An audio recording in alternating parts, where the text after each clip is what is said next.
She had like over 400,000 on TikTok. What? Yeah. 400,000 on TikTok? Yeah. Pretty sure. And she just lied about her experience in the church. That's all she did. The rich white blonde chicks of this world, with their hashtag first world problems, they do need to develop better coping mechanisms than trauma dumping online. That makes people panic inside. And so they have deep anxieties and depression. It's like the blind leading the blind. Like, yeah, right. I don't know what I'm doing, but I know I'm depressed in here. You want to be depressed with me? Like, what? The issues you have with your dad are still going to be there once you're done having your rant against the church. It's way easier to just happen to be born right than it is to do the right thing. The solution to bad speech is more speech, not less speech. Like, I'm so sick of watching white blonde people. That's real faith. And a lot of members of the church walk around and they never have to exercise that. They never have to make that decision. That's a tough one. This episode is brought to you by Go and Do Travel, specifically their Gospel on the Nile tour in Egypt. For discounts on all of their tours, please check out the links in the description. All right, ladies and gentlemen, there has been a shakeup in Mormon YouTube. A lot has happened this week. I am joined in the studio by Brittany the Shadow, as well as via Zoom by Jonah Barnes, the Associate Professor of All Things Apocryphal. And we're going to talk about said shakeup. Things are going on with Life Takes Two. She hopped ship. Michelle Stone is gone. And Jasmine Rapoli has a new home, started her own thing, did a solo career, like, the 80s singer-songwriters did, and so on and so forth. But I'm not the man of the hour. You are. Jonah, tell us what's going on. Wait a minute. It's Rapoli? Not my whole Rapoli? life is shattered. I thought it was Rapoli. I don't even know who I am. I always thought it was Jasmine Rapoli. Yeah, I think that is the correct pronunciation. But well, so actually, yes, there has been a large shakeup in the an earthquake, you might say. An earthquake of monumental proportions. We're talking dozens and dozens of square feet, mildly shaken by the LDS YouTube sphere. I mean, if you're feeling that shaking, it's because the LDS YouTube sphere has just been shook. Scripture Central apparently is going through some reorg, to put it very nicely. And yes, Jasmine Rapoli kind of split off to do her own thing, which is very exciting. And then Michelle Stone and Jenny Gage have deleted their channels. Whoa, get out of town. Retiring. It's a big deal. So Michelle Stone, for people who aren't aware, Michelle Stone was somebody who had a channel about disputing church history and whether or not Joseph Smith actually practiced plural marriage or not. And she was an advocate on that channel for a long time. And then she came out and she said, I'm done and I'm deleting the channel. Yeah, and who was the other one? That I want to make sure that I bring him up so everybody up. Jenny Gage. Her channel is Life Take Two. Oh. Jenny Gage is a frothing, crazy. No, this girl right here, Life's Take Two. Yeah. Okay, here, yeah. All right. And she also came out and said she can't take the hate anymore, and so she's just gonna delete her channel. To which my loving wife replied and said, gee, when you devote all of your time to hating people, it's weird. That isn't fulfilling. Weird. That wouldn't be fulfilling. And so she's decided to stop, which is great. That's the right decision. You should be happy, Jenny, or whoever you are. That's the right decision. Everybody should be celebrating. This is a good thing. I tried to put supportive comments on the channel and it was not very welcome. I was just... Oh, really? You went in there? Yes. But did you actually make supportive comments or were you trolling? I did. I said, this is a great decision. I hope you, congratulations on Life Take 3, I said. And by the way, the church will always welcome you back. And that's what I said. It was very supportive comments and they were not received very well. I didn't realize that she got to, because I know she's always like, okay, so anybody that says that like, oh, if she tries to claim that she was a victim of some kind of persecution or something like that, it's like, girlfriend, you were in our comments ad nauseum. Oh, yes. Like there was... No, she was... Yeah, it's like, holy smoke here. And, but I didn't realize, look at this, Jonah. She made it all the way to, I'm going to put this on the screen so the audience can see, but she made it all the way to 18.6 thousand subs. Yeah, and that's just on YouTube. she had other followings too. She had like Jeez. over 400,000 on TikTok. What? Yeah.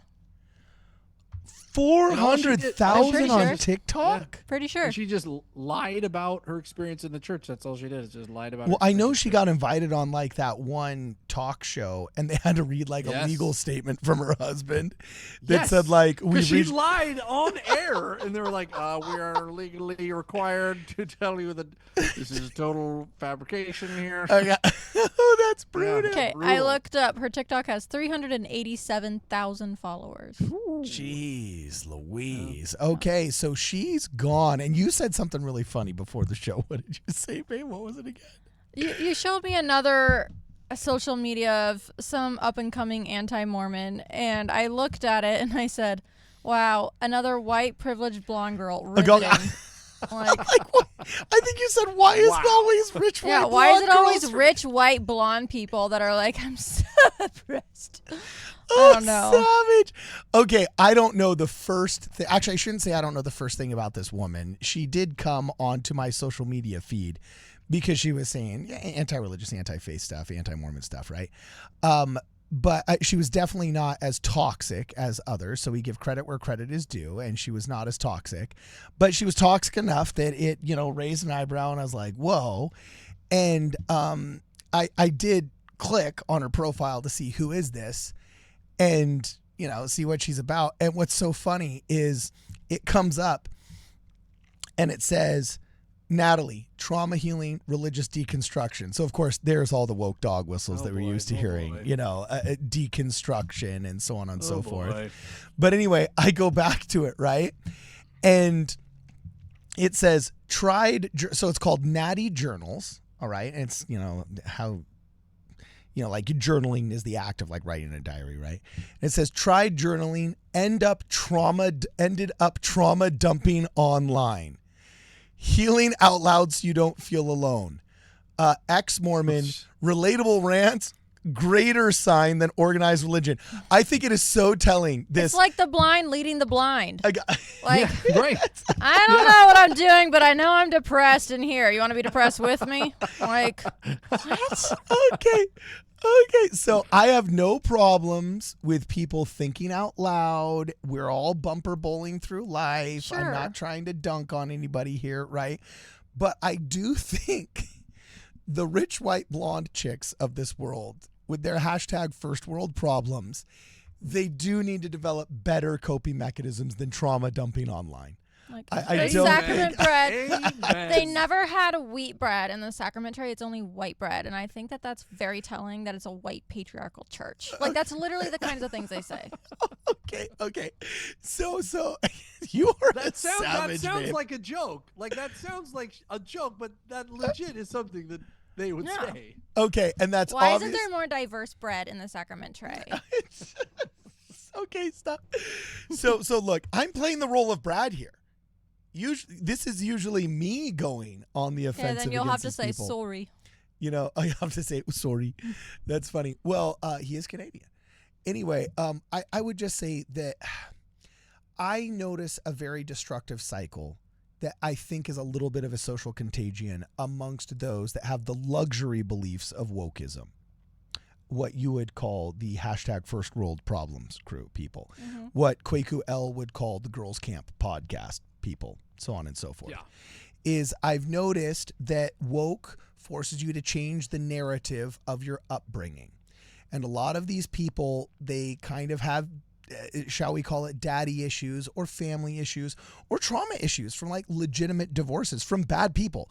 There's women that divorce bad men in this world. I've known them and I've had to protect very good women from bad men that have been both in and out of the church. I've known very good men that have had to be protected from very bad women as well. There is legitimate trauma that is instituted by one human being to another human being, but oftentimes they don't have the courage to face their father with their daddy issues, their mother with their mommy issues, their friends with their toxic friendships or codependency or whatever. So they lash out on the church at large, society at large. Yep. And they adopt this weird religion that forces you to sever all your human ties with the people that care most about you physically, mentally, spiritually, financially. And it's so self-destructive. They And then rewire their brain. They literally think, I had a traumatic experience, and then they tell their brain, oh, it must be because that person hates me and that person actually caused me trauma, and I just can't remember it. It was subconscious. So now I have to cut ties with everyone. They tell themselves. They play telephone with themselves. Yeah. And what that does is it externalizes your locus of control. It tells your brain and your emotions, it says, you don't have control over anything. And that makes people panic inside. And so they have deep anxieties and depression because they say, I'm just affected. I am only to be acted upon. I have no control over my emotions or my life. And I never did. And no wonder it turns them into frenetic, Well, and it always fails. Crazy. That's the other thing. It always fails. And now I'm in my 40s and I'm going to make decisions. I'm going to go get drunk and I'm going to have sex with a bunch of people and that's going to bring me happiness. And then, nope, that just makes you fat. Oh, gosh, that and sounded it makes great. You, what? Sad. No, I'm just kidding. Oh. I'm totally just kidding. I was like, what, my voice in the microphone? No, that's just my only concern is that it's like if you have daddy issues, let's work us on developing your coping mechanisms and fixing your relationship with your dad. Because if you just externalize this into a church thing, join the religion of woke in the name of not being religious anymore, and then start attacking the church, you're not going to win. It's not going to change the church. The issues you have with your dad are still going to be there once you're done having your rant against the church, right? Like let's help you through this. You don't have to adopt an entire, I don't care if you believe, like you can leave the church if you want. It's fine. To leave our church, all you got to do is sleep in on Sundays. All right. But don't hurt yourself more. That's literally my concern. Hey guys, before we go any farther, I just want to put a plug in for Go and Do Travel, specifically their Gospel on the Nile tour in Egypt. I just had a chance to take the tour myself, and let me tell you, it is amazing. The hosts are incredible. You got Greg Madsen, you got Bruce Porter, you got Brian Mickelson. They show you a phenomenal time culturally, but also spiritually and intellectually. They show you all the temples, all the sites, and they contextualize the Book of Mormon, the Book of Abraham, the Old and the New Testament in a way that you have to experience it yourself. So in order to help you in that process, I have included a couple of links in the description of this video. Use Ward Radio 5 to receive 5% off all of their tours. But you got to check out Gospel on the Nile. It's an amazing experience. Check out the links in the description. Without any further ado, let's go. So anyway, we got Life Takes Two, Bites the Dust. All right. And I hate to say it, Brittany, but why is it always a rich white blonde? Like, honestly, I'm sorry. People watching this right now, if you are Latina, if you're Polynesian, if you're black, if you're a female and you're an ex-Mormon, please make a channel. Like, I'm so sick of watching white blonde people. Like, can we, let's get some diversity. I can't name a woman that's not white or blonde. That's an anti-Mormon. That's an anti-Mormon. Weird, yeah. I'm bored. I'm sick of it. I'm bored. Rich and bored. Well, and that's what they are. They're rich and they're bored. But there is one other, and she's not an anti-Mormon, but Michelle Stone, who also has deleted her channel, and not quite deleted, right? Has she not done it yet? Well, not deleted. It's still there, but I'm gonna put it up on the screen. There's just one video where she said goodbye for now. Oh, okay. Yeah. And she gave a goodbye about regarding her channel, and then it was going to go down. Michelle Stone, who's been on the show, she's been on the show, friend of the show. We reported about a year ago on her channel the accusations that her channel might be buying subscribers, and just. Well, because we were afraid that somebody was trying to tank her channel. If you buy a bunch of subs and that tanks your click-through rate, then you can actually destroy somebody's channel by destroying their click-through rate. So, right. So 3 weeks ago, if you look on Social Blade, which kind of tracks the progress of some of these YouTube channels on Social Blade. Interesting. Okay. It says that about 3 weeks ago, 213 videos were removed from her channel and 1.7 million views. We had asked her about purchasing subscribers because she had so many subscribers and no views, and and she not no views, vehemently but denied diminished Very- views I mean, in proportion. a Yes. fraction of them. Okay. And so there was this. Was there the support for her cause, or was it an illusion, or whatever? And she responded on that. About Michelle Stone. I think I disagreed with Michelle Stone about her position, but that's easy when you're right, and I was right, and she was dead wrong. That aside, it's way easier to just happen to be born right than it is to do the right thing. And she's doing the right thing. She's deleting her channel, and we don't know why. Nobody knows why. We have suspicions on why, but she is saying, I'm going to eat humble pie and I'm going to do this thing, and that's hard. That's really hard. And she came out and she said it in front of everybody. Said, I'm going to do this thing, and I really admire that. I find that is a strong thing to do, and I think it really shows that she has character and that she can eat humble pie when she needs to, and that's legit. It's easy to just kind of be, born right and never have to, I don't know, say you're sorry or admit you're wrong or whatever. But she came out and she did the right thing publicly, and that's tough. So hats off to Michelle Stone. I'm very impressed with her. I think that's an upstanding thing to do. So she's stepping away, and she is going to be happy taking care of her big, beautiful family. She doesn't need all her clicks and her likes.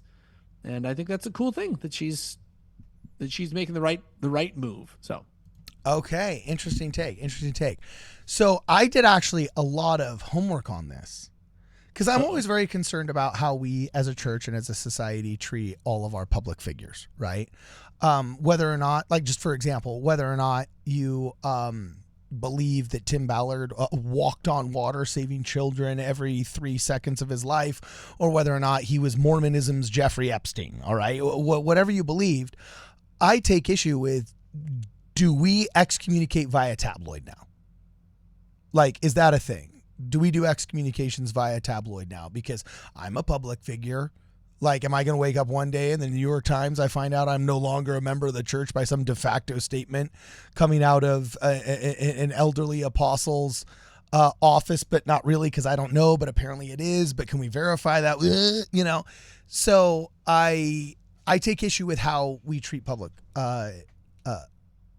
figures, right? And I have enormous respect for what Michelle Stone has done. And I've been talking to a ton of sources about this. There were some things that troubled me. I haven't been able to verify this because I haven't seen it myself yet, but I trust the people that have told me this, that there were people like sending postcards to her leadership's houses and organized like letter campaigns and like above and beyond what could be considered legitimate inquiry and into what could be considered, some might say harassment, others might say, so like at worst harassment, at best inappropriate, right? But that gave me pause. And from these people that I've talked to, she definitely felt under duress to do it. At the same time, they have told me that she, just like I'm very good friends with Jim Bennett, and they have the spiritual seatbelt, that she errs on the side of humility and submission and not, gosh, I don't want to say not causing contention, because I know Michelle. She's very dedicated to what she thinks is the truth. She's a moral person like that, right? I would consider her a friend. And I share that with her. So, but I think the phrase that one of these sources told me was that she believes in, I wrote it down because it was actually beautiful. It was, where was this? It was the only thing I wrote down when I was talking to somebody about this. Okay, cool. Faithfulness to the Lord and the church in spite of disagreeing with it. And I thought, dude, that is, like, frankly, that's better than I could do. No, that's awesome. Yeah, it is. That's real faith. That's real faith. And a lot of members of the church walk around and they never have to exercise that. They never have to make that decision. That's a tough one. And she made it. And a lot of people never have to deal with that. They never have those questions or those conflicts. Yeah. And I admire her. And much to the botherment of some of our more conservative listeners, I've been very defensive of Michelle Stone on this podcast because, again, I disagree with her historical take. I disagree with almost all the polygamy deniers' perception of history due to some very specific primary sources. At the same time, I've seen revolutions happen in history and archaeology where Rosetta Stones have been found, mounds have been uncovered, and I'm totally open to what she was doing, for example, with Don Bradley, starting that polygamy journal or whatever it was called, right? Because frankly, I trust Don Bradley as a pretty unimpeachable scholar, and I think, great, awesome, go do, right? At the same time, the propensity of the worst elements in our society to choose censorship over more speech, I think, needs to end. And there's this strange correlation between the way the woke left and the woke right in our society behaves. And both of them end up wanting to shut somebody down for having thought differently. They've become very censorious. And it bothers me. Like it really does. I think that the solution to bad speech is more speech, not less speech. Well, okay, but now I think the problem with this conversation is that she made this decision. Which one? She made this decision. She came out and she said, "I'm doing this." Yes, yes, I see what you're saying. Okay. I mean, she didn't say someone else is stealing this from me or whatever. She said, "I have decided to do this," and I trust her. I think she did decide to do this, and she didn't come out because she coulda. She didn't come out and say, "I'm doing this because those people or these people or I'm being forced," or she didn't do that. She came out and she said, "I've decided to make this decision." I trust her. I trust that that's true. So good on her. Okay. Good on her. Yeah, now, more important than that, in the YouTube world, the biggest shakeup in the YouTube world, in the Discord carton. What is it? We have a photograph. It's the most recent thing in the Discord. Scripture Central went through a bit of a reorg. Okay. What is this? And you have here, Taylor Halverson has just launched a new channel, Cure for Insomnia. Right here, you can see him. Taylor Halverson from Scripture Central starting Cure for Insomnia. What is this? It's like an emo punk band with... It's The Cure. What are you talking? It's The Cure. Carden, please, Carden. The Cure. People can see, people can hear you now, not recognizing The Cure, Carden. I did not follow The Cure growing up, but they did make good music. And yeah, Taylor Halverson is linking up to make Cure for Insomnia. So that channel is also coming on YouTube. Who's Taylor Halverson? Never mind. What? Never mind. I'm not getting this joke. Explain it to me. Nothing. No, I'm reporting the news. I know Jared Halverson. There's no... What joke are you talking about? Okay. I'm reporting the news. I'm just reporting the news here. Okay, maybe I missed this one, but those are the shakeups that have gone down in the LDS YouTube world. The giant earthquake that we haven't covered all of them. All of them. Who's left? There's one more. Well, first off, let's just do the recap really fast so everybody can see. Jasmine Rappley now has her own channel. It's already out. Oh, you're right. There is one. Yeah, so there's Jasmine Rappley. The Women of Ward Radio. Boom. They got their own channel. Boom. There it is, ladies and gentlemen. The Women of Ward Radio, Brittany the Shadow, and all of her besties actually have their own channel now where they talk anything and everything tangential to the Church of Jesus Christ of Latter-day Saints. It is, shall we say, the softer side of Ward Radio. I don't know. We can get pretty salty.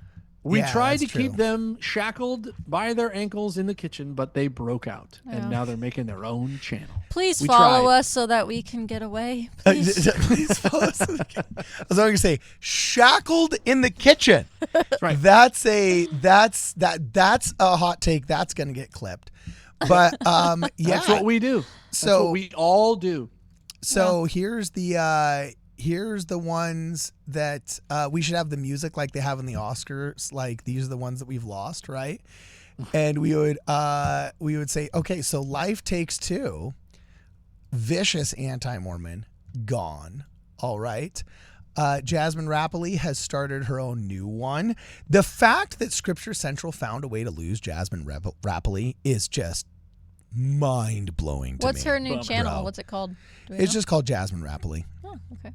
Yeah, in fact, I'll put it up on screen so that everybody can see exactly how you spell it, because let's just say it is less than phonetic, so that's how you spell it. It's like Rapoli, but just with one E. So Jasmine's got her own channel now, right? And then Michelle Stone has decommissioned hers. And by the way, like, podcaster to podcaster, that's a sacrifice no matter how you wrap it up. You know what I'm saying? So, like, I just, it's that spiritual seatbelt thing that I've talked about before. I just have respect for it, and I've always said this. I have no problems with people working out their ideas en voz alta, as we say in Spanish, or out loud. And I feel like that's what she was doing, because she never advocated that people leave. And that's a huge difference for me. I think it's okay to have an alternative view of history, a hot take, or whatever. But when you're not advocating for people to leave, that is the difference right there. And I think she walked that line. She got way too uncomfortably close for a lot of people, but she never crossed over. And I think that's an important point to make, right? And then the last one here is that the Women of Ward Radio, boom, they got their own channel. Big things happen in LDS YouTube. Make sure you guys go to our website. If you haven't had a chance yet to pick up a War in Heaven veteran hat, please make sure you check it out at the Ward Radio merch store. You can also buy a shirt or contribute to the program through Zelle or Venmo. And as always, for this and more, please make sure you guys check us out at wardradio.com.